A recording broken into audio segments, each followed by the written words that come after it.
देखो, पढ़ाते भी हम हैं, समझाते भी हैं, ठीक। और सब वीडियो में ऐसा होता है ना, जब हम ही कहानी बताते हैं तुम लोग को, समझा देते हैं, लेकिन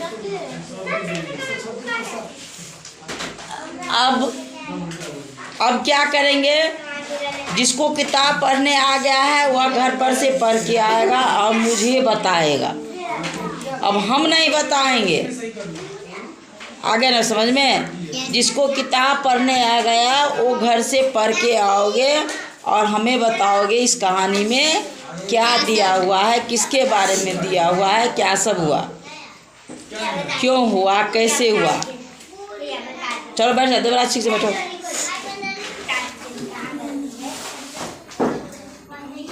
क्लास 4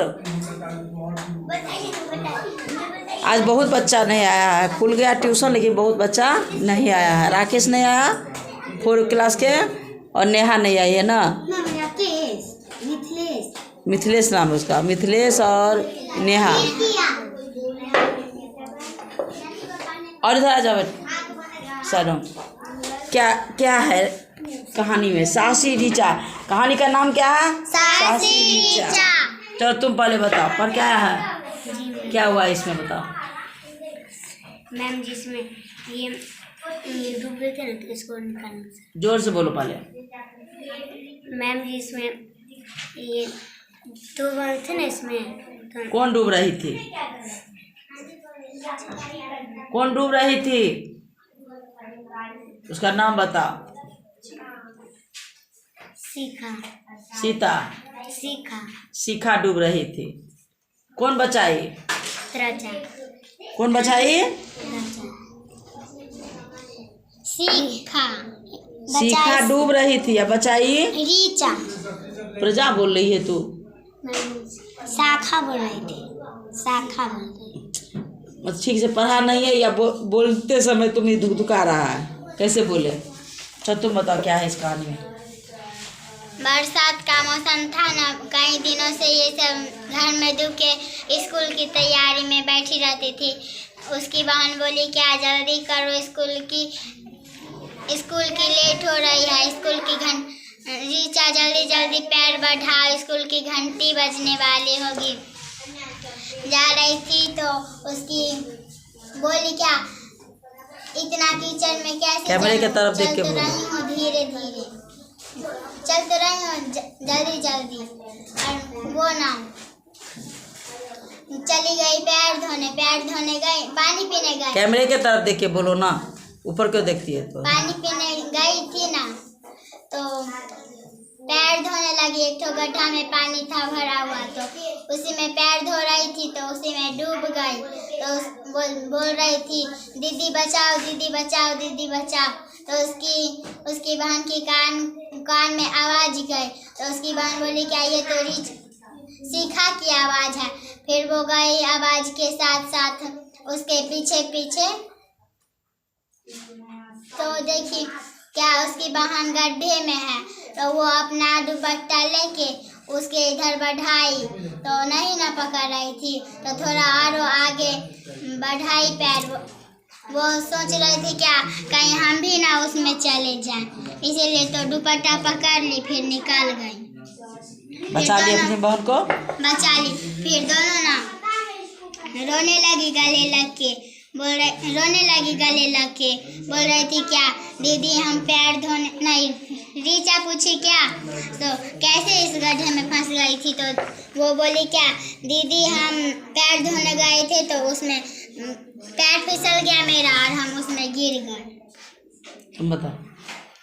बरसात की मौसम था, कई दिनों से मूसलाधार बारिश हो रही थी। दोनों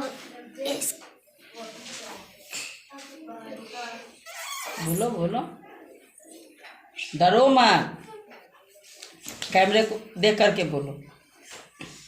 चारों तरफ पानी ही पानी था। दोनों बहन स्कूल की तैयारी में जुट गई।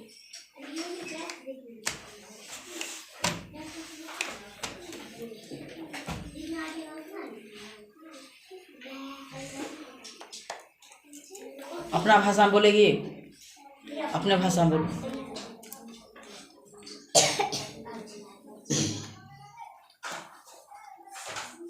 बता तो, डरती क्यों है? बताओ ना क्या क्या हुआ।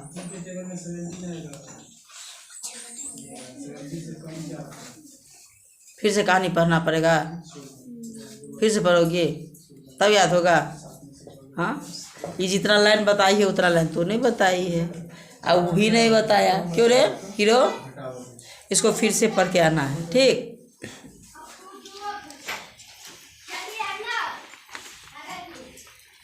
इसमें प्रश्न तो नहीं है? नहीं मैम, इसका लेखक है सभार बिहार की बेटियां। हाँ।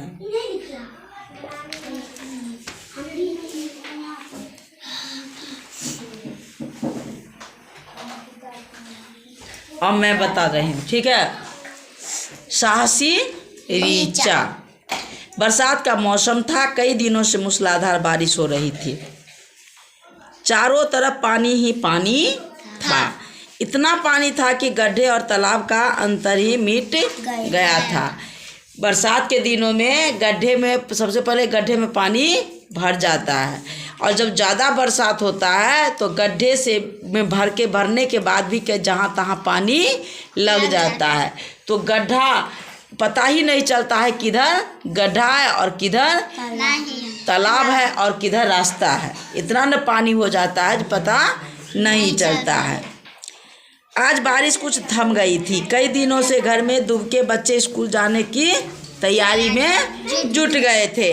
रीचा और शिखा दोनों बहनें स्कूल के लिए चल पड़ी। सड़क पूरी तरह कीचड़ से भरी हुई थी। दोनों बहनों को स्कूल पहुंचने की जल्दी थी। रीचा ने शिखा से कहा, शिखा जल्दी जल्दी पैर बढ़ाओ, स्कूल की घंटी बजने वाली है। तो शिखा क्या बोली, चल तो रही हूँ इस कीचड़ में, और कितना तेज चलूं? शिखा ने जवाब दिया। कुछ दूर चलने के बाद दोनों को प्यास लगी। रीचा शिखा के साथ स्कूल के रास्ते में एक चापाकल पर पानी पीने गई। आधे रास्ते में क्या की, वहाँ कहाँ चली गई? पानी पीने के लिए चापाकल के पास। शिखा बहुत चंचल थी। वह पानी पीने के बाद सड़क के किनारे गड्ढे में पैर धोने चली गई। बचाओ बचाओ दीदी बचाओ। अचानक रीचा के कान में आवाज़ गूंजी, अरे यह क्या? शिखा कहाँ चली गई? कहीं वह शिखा की पुकार तो नहीं? रीचा ने इधर उधर देखा और वह आवाज़ की दिशा में चल दी। रीचा ने देखा शिखा के गड्ढे में उब डूब कर रही थी। वह गड्ढे के किनारे पहुंची। रीचा को एक उपाय सूझा। उसने अपना दुपट्टा समझती हो ना? Yes ma'am. शिखा की तरफ बढ़ाया। जल्दी से उस दुपट्टे को पकड़ लो। रीचा क्या की, अपने दुपट्टे को शिखा की तरफ बढ़ाया और बोला, जिसको जल्दी से तुम पकड़ लो, मैं तुम्हें बाहर खींच लूँगी।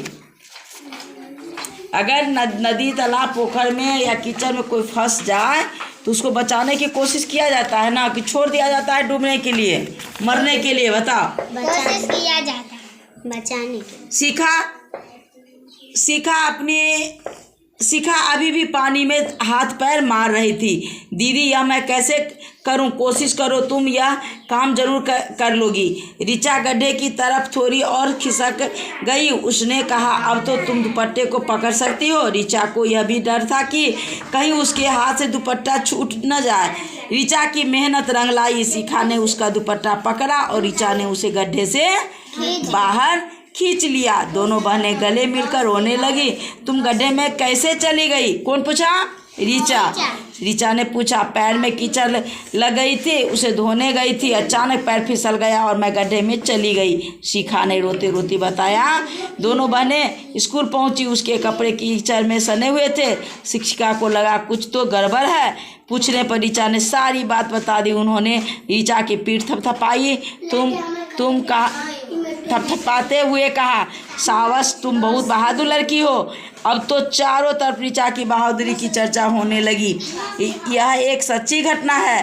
क्या आप जानना चाहेंगे कि रीचा कौन है? रीचा वैशाली जिले के ये बनाया कुत्ता है, लोग कहानी बना करके छाप देते हैं, लेकिन ये सच्ची घटना है। ये वैशाली जिले के पटेढ़ी बेलसर प्रखंड के एक छोटे से गांव बेदोलिया में रहती है। गांव के ही स्कूल में कक्षा 6 में पढ़ती है। वह अपने भाई बहनों के साथ समय से स्कूल जाती है। ऋचा जैसी हजारों बेटियां हमारे बिहार में हैं जिन पर हमें गर्व है। किसी को भी देखो सहायता की ज़रूरत अगर पड़ता है रास्ते में अगल बगल में तो उसको सहायता करनी चाहिए या नहीं करनी चाहिए? बता। करनी चाहिए। अगर ऋचा अपनी बहन को नहीं बचाती तो क्या होता? वो उसी में छटपा करके मर जाती। कि गड्ढे में कीचड़ में कीड़े मकोड़े भी रहते हैं ना, काट लेते और वह मर जाती। इस कहानी का